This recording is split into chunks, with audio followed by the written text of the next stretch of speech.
आनंदी मालिकेच्या आजच्या भागामध्ये इथे आता युगंधर आपल्या रूममध्ये असतो तेव्हा आनंदी तिथे येते. आनंदी म्हणत असते की मालक साहेब, मला थोडं तुमच्याशी बोलायचं होतं. तेव्हा युगंधर म्हणतो, आनंदी बोल ना, जे काही बोलायचं आहे ते बोल. तेव्हा आनंदी म्हणते की मालक साहेब, पृथ्वीचा एवढा मोठा इव्हेंट आहे, त्याने खूप मेहनत घेतली आणि त्याने हे सगळं आता स्वतःच्या मेहनतीने तयार केलं आहे. आणि संध्याकाळी आपल्या इथे जो काही रॅम्प वॉकचा कार्यक्रम आहे त्याच्यामध्ये मी भाग घ्यावा अशी त्याची इच्छा आहे. पण खरं तर मला असं वाटतं की ते रॅम्प वॉक वगैरे मला नको, कारण मला ते नाही जमणार. आणि तसंही हा कार्यक्रम पृथ्वीचा आहे, त्याच्यामध्ये कुठल्याही पद्धतीचा प्रॉब्लेम नको असं मलाही वाटतं. सगळं काही निर्विघ्नपणे पार पडायला पाहिजे. रॅम्प वॉक वगैरे मला नाही जमणार. त्याच्यामुळे जे काही पृथ्वीने माझं नाव घेतलं आहे ते नाव त्याने न घेता हे सगळं शिल्पाताईंनीच करू दे असं मला वाटतं. तेव्हा रॅम्प वॉकमध्ये मला चालायला नाही जमणार असं इथे आनंदी म्हणत असते.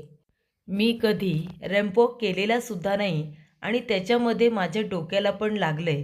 ती जखमसुद्धा आहे आणि त्यामुळे डोक्याला अशी पट्टी बांधून जाणं मला योग्य वाटत नाही. त्यामुळे सर, मी रॅम्प वॉक नाही करू शकणार. तेव्हा इथे युगंधर म्हणत असतो, आनंदी, रॅम्प वॉकसाठी नकार देणं याचं कारण वेगळंच आहे, मला माहिती आहे. ते कारण काय आहे ते. तेव्हा आनंदी म्हणते, काय? तेव्हा युगंधर म्हणतो, खरं मूळ कारण आहे ते म्हणजे शिल्पाताई, बरोबर ना? शिल्पाताई आहे म्हणून तू नकार देतेस ना? तेव्हा आनंदी म्हणते, नाही नाही, तसं काही नाही आहे. तेव्हा युगंधर म्हणतो, नाही, मला माहिती आहे, शिल्पाताईला हे मान्य नाही म्हणून तू माघार घेतेस. तेव्हा आनंदी म्हणते, ते कारण पण आहेच, पण त्या खरोखर आनंदी नाही आहेत माझ्याबरोबर. त्यांना खुशी नाही झाली.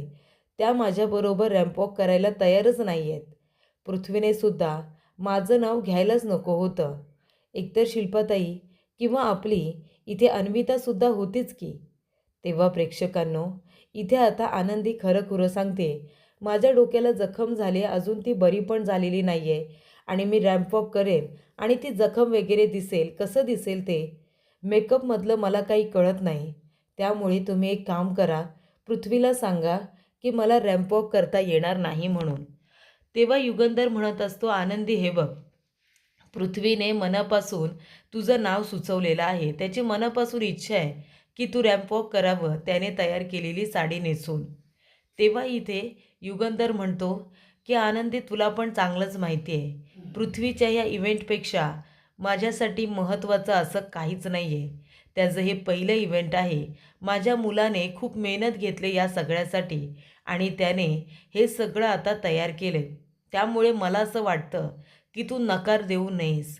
तू सुद्धा या रॅम्प वॉकमध्ये भाग घ्यावास, कारण त्याची इच्छा आहे. त्याची इच्छा तू मोडू नयेस असंच मला वाटतं. आणि राहिला प्रश्न या जखमेचा, तर एक मिनिट थांब. आणि तो कपाटामधून आता इथे त्याच्या बायकोचा, समीदाचा जो काही मेकअप बॉक्स असतो तो आता युगंधरने कपाटामधून काढलेला असतो. युगंधर म्हणत असतो, आनंदी, हे घे, हा समीदाचा मेकअप बॉक्स आहे, याच्यातून तू मेकअप कर ना. जी काही कपाळाला जखम आहे ती दिसेल असंच तुला वाटतं ना, त्या जखमेवरती सुद्धा मेकअप कर. तुला माहिती आहे का आनंदी, समीदा नेहमी म्हणायची की ह्या बॉक्समध्ये खूपच जास्त ताकद आहे. चेहऱ्यावरती कुठले आणि कसेही डाग असू दे, या मेकअपने ते जाणारच असं समीदा नेहमी म्हणायची. त्यामुळे आता तू एक काम कर, नाही वगैरे काही म्हणू नकोस, हा मेकअप तयार कर, साडी वगैरे तू सगळं इथेच नेस ना, तू तयारच इथे हो, असं आता युगंधर आनंदीला म्हणत असतो. त्यानंतर आनंदी हातामध्ये बॉक्स घेते. युगंधर म्हणतो, अजिबात उशीर करू नकोस आनंदी, विचार करू नकोस, पटापट मेकअप कर आणि तयार हो, कार्यक्रम आता कधीही सुरू होईल. त्यानंतर इथे विद्याधर आपल्या रूममध्ये विचार करत बसलेला असतो. तेव्हा त्या ठिकाणी इथे आता आलेला असतो तो म्हणजे पृथ्वी. पृथ्वी म्हणत असतो, अरे काका, चल, तू तयार झालास का? अरे चल लवकर, कार्यक्रम आता अर्ध्या तासात सुरू होणार आहे. आणि तो बघतो तर काय, त्याला खूपच जास्त लागलेलं असतं. तेव्हा पृथ्वी म्हणतो, काका हे सगळं काय आहे? अरे किती लागले तुला? काय झालं? मला सांगितलं सुद्धा नाहीस. तेव्हा विद्याधर म्हणतो, अरे काही नाही, बारकासा अपघात झाला, बाकी काही नाही. तो म्हणतो, काय बारकासा अपघात? अरे बघ जरा तू स्वतःकडे. अरे किती लागले तुला? मी डॉक्टरांना बोलवतोय, चल आता डॉक्टरकडे जाऊया. तेव्हा इथे विद्याधर म्हणतो, नाही नको नको, मी डॉक्टरांकडे जाऊन आलोय. हे बघ त्यांनीच ह्या सगळ्या पट्ट्या वगैरे केल्यात. मी आलोय डॉक्टरकडे जाऊन, तू नको काळजी करू. तेव्हा इथे आता पृथ्वी म्हणत असतो, काका अरे कार्यक्रम आहे आणि हे सगळं काय आहे? तो म्हणतो, तू नको काळजी करू, तुझा कार्यक्रम संध्याकाळी आहे ना. अरे अर्ध्या तासात सुरू होणार आहे ना कार्यक्रम, मी अर्ध्या तासात पोचतोय, तू अजिबात टेन्शन घेऊ नको. जा जाऊन तू तयारी कर बाकीची, मी लगेच येतोय. तेव्हा पृथ्वी म्हणतो, काका तुला जर त्रास झाला तर मला लगेच सांगा, मी डॉक्टरांना बोलवेन. काहीही लागलं तरी मला लगेच सांग. तेव्हा इथे विद्याधर म्हणतो, अरे हो बाबा सांगेन मी, तू नको काळजी करू. मला जे काही लागेल ना ते मी तुला सांगेन, बस तू जाऊन आता तयारी कर.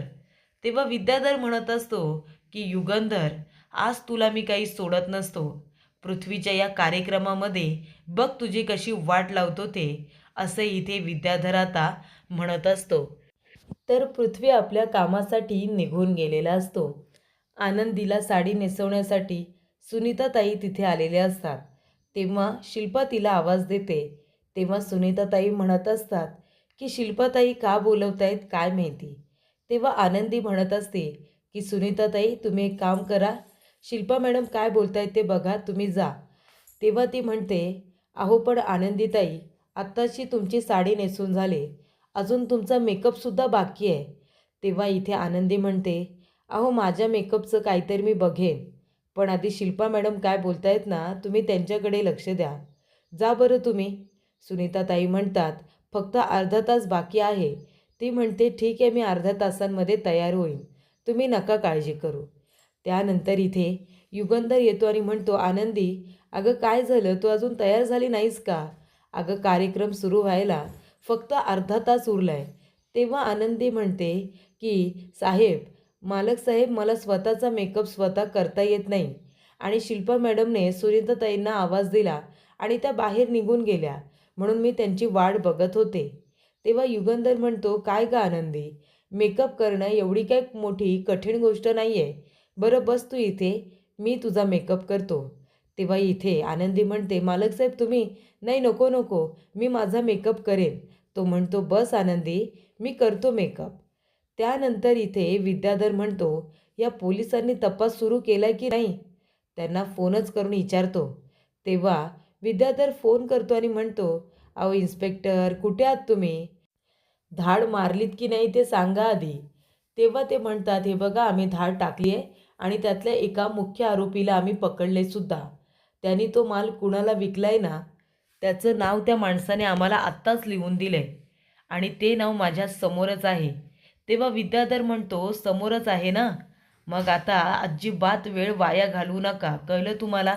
आत्ताच्या आत्ता तुमची फौज घेऊन घराच्या बाहेर या आणि आत्ताच्या आत्ता त्या माणसाला तुम्ही अरेस्ट करा. चला या लवकरात लवकर. तेव्हा इन्स्पेक्टर साहेब म्हणतात, अहो असं कसं, आज त्यांच्या घरामध्ये मोठा कार्यक्रम आहे आणि आजच कसं यायचं? तेव्हा विद्याधर म्हणतो, अहो सांगितलं ना, कार्यक्रमाच्या वेळी समोरच त्याची वाट लागली पाहिजे.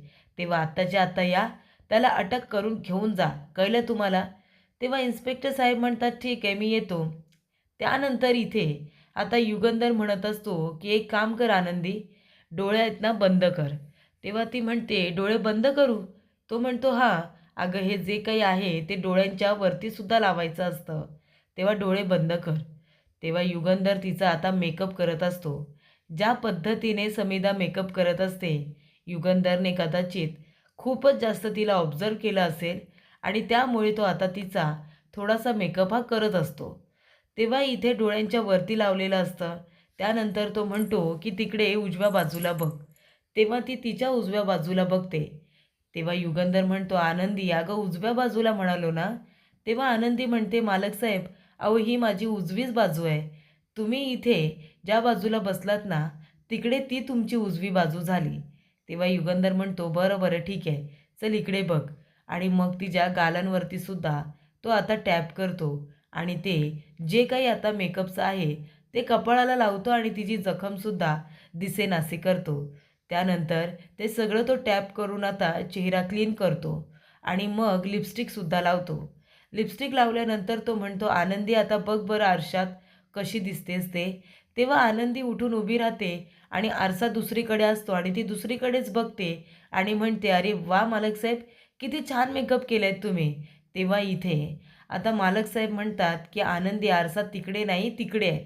ती म्हणते, हो हो, ते मी डोळे मोठे करून बघत होते ना, तेव्हा डोळ्यात पाणी आलं म्हणून मी चुकीच्या जागी बघितलं. पण मेकअप खरंच खूप छान केलाय तुम्ही. युगंधर म्हणतो, आता इथे फक्त टिकली बाकी आहे आणि तो टिकली लावतो आणि म्हणतो, अरे वा, आता खूप छान दिसतेस तू आनंदी. त्यानंतर युगंधर गेलेला असतो. तेवढ्यातच कार्यक्रमाला सुरुवात झालेली असते. इथे आता अन्विता येते आणि ती आता सगळ्यांना अँकरिंग करत असते. सगळ्यांना सांगत असते, की आता तुम्ही इथे ज्या कार्यक्रमासाठी जमलाय तो थोड्या वेळातच सुरू होणार आहे. पृथ्वी निंबाळकर यांनी स्वतः डिझाईन केलेल्या साड्या इथे आता तुमच्यासमोर प्रदर्शित करणार आहेत. आनंदी आणि शिल्पा आत्तू. त्यामुळे त्या दोघींचंही तुम्ही टाळ्यांच्या गजरात स्वागत करा. तेव्हा इथे शिल्पा आणि इथे आनंदी दोघीही जणी आलेल्या असतात. शिल्पाची साडी ही खूपच जास्त म्हणजे अगदी अट्रॅक्टिव्ह असते, हेवी असते आणि आनंदीची साडी एकदम सिंपल, म्हणजे कुठल्याही मुली त्या साडी वेअर करू शकतात अशा पद्धतीची ती साडी असते. तर इथे विद्याधर म्हणत असतो, अहो इन्स्पेक्टर साहेब, कुठे आहात, कुठे तुम्ही? कार्यक्रमाला सुरुवात झाली. मी सांगितलंय ना की कार्यक्रमामध्ये येऊनच इथे राडा घाला म्हणून. अहो मग या ना तुम्ही लवकर. तेव्हा इन्स्पेक्टर साहेब म्हणतात, अहो पण एवढ्या मोठ्या कार्यक्रमामध्ये येऊन अरेस्ट करावं हे बरोबर नाही आहे ना, आम्ही थोड्या वेळाने येतो ना. तेव्हा इथे विद्याधर म्हणतो, सांगितलं ना आता यायचं आहे म्हणून, मग आत्ताच यायचं. त्यानंतर प्रेक्षकांनो, इथे आता शिल्पा आणि आनंदी दोघीजणी छान आता साडी नेसून तिथे आलेले असतात. आनंदीला दिसणार नसतं म्हणून इथे खूप छान आयडिया केलेली असते. शिल्पा तिचा हात पकडते आणि इथे आता रॅम्प वॉकवरती चालायला सांगते. तेव्हा इथे शिल्पा प्रत्येक ठिकाणी आनंदीचा हात पकडत असते. तेव्हा आनंदी आता इथे पोजेस देत असते, रॅम्प वॉक करत असते. सगळेजण टाळ्या वाजवत असतात आणि त्यांचं स्वागत करत असतात. त्यानंतर इथे आनंदी आणि शिल्पा दुसऱ्या राऊंडसाठी आतमध्ये निघून जातात. तेव्हा इथे पृथ्वी निंबाळकर स्टेजवरती येतो. स्टेजवरती आता चालतो. इकडे तिकडे सगळ्यांना बघून आता थँक्यू म्हणत असतो. त्यानंतर जाऊन आपल्या बहिणीला सुद्धा घेऊन येतो आणि त्या दोघीजणी येईपर्यंत लोकांना एंटरटेन करत असतात. त्याचबरोबर इथे आता आनंदी दुसऱ्या राऊंडसाठी सुद्धा तयार झालेली असते आणि तेव्हा इथे सुनीताताई म्हणत असतात, की आनंदीताई, तुम्ही या नऊवारी साडीमध्ये खरंच खूप छान दिसताय, खूपच सुंदर. ती म्हणते, थँक्यू सुनीताताई. ते काय म्हणतात, तुम्हाला दुसऱ्या फेरीसाठी ऑल द बेस्ट बरं का. तेव्हा इथे आनंदी म्हणते, बरं बरं ठीक आहे, आता तुम्ही जा आणि मग मी येते. त्यानंतर इथे सुनीताताईंना काम असतं म्हणून त्या गेलेल्या असतात. तेव्हा आनंदी एकटी आता जाणार असते. पण तेवढ्यातच तिला काहीतरी कापण्याचा आवाज ऐकू येतो आणि हे काम करत असतो विद्याधर. विद्याधर म्हणत असतो, की आनंदीला स्टेजवरती चालताना बघून मला खूप जास्त राग येतोय. तोपर्यंत मला काहीतरी केलं पाहिजे. काहीतरी राडा करण्यासाठी त्याने एक काम केलेलं असतं. तो आता वरती जे झुंबर असतं ना, ते खाली पाडणार असतो. सगळेजण फॅमिली मेंबर खाली उभे असतात आणि तेव्हाच इथे विद्याधरला ते झुंबर आता पाडायचं असतं. पण प्रेक्षकांनो, त्याचा आवाज आनंदीला अगदी बरोबर येतो. तर पुढील भागामध्ये इथे आनंदी म्हणते, की आरतीताई, अगं मला झुंबर पडण्यासारखा आवाज येतोय. इथे कुणीतरी काहीतरी कापत होतं. तेव्हा ती म्हणते, मी ही दोरी पकडते, तू खाली जा आणि आपल्या माणसांना बोलव ही दोरी पकडायला. जा लवकर इथे आरतीताई. तेव्हा आरती लगेच जाते काही लोकांना बोलवायला. तेवढ्यातच आनंदीने ती रशी आता पकडून ठेवलेली असते. तेव्हा इथे विद्याधर म्हणत असतो, काय आनंदी, लेकाचा इव्हेंट खराब होऊ नये म्हणून इथे उभी आहेस का? आता मी पण बघतो ना, हे दोरखंड तू किती वेळ पकडून ठेवतेस ते. तेव्हा तो हातावरती तेल टाकतो, पायांवरती तेल टाकतो, जेणेकरून तिचे हात आणि पाय दोन्हीसुद्धा सटकावे अशी त्याची इच्छा असते. तेव्हा इथे विद्याधर म्हणत असतो, अरे तू मध्ये उभा राहा ना रे. इथे पृथ्वी, तुझा इव्हेंट आहे ना, तू मध्ये उभा राहा. आणि म्हणून इथे त्याच्या डोक्यावरती झुंबर पडावं अशी इथे विद्याधरची इच्छा असते. पण इथे आनंदीने मात्र इथे आता जीवाची बाजी लावलेली असते आणि तिने ते झुंबर पकडून ठेवलेलं असतं.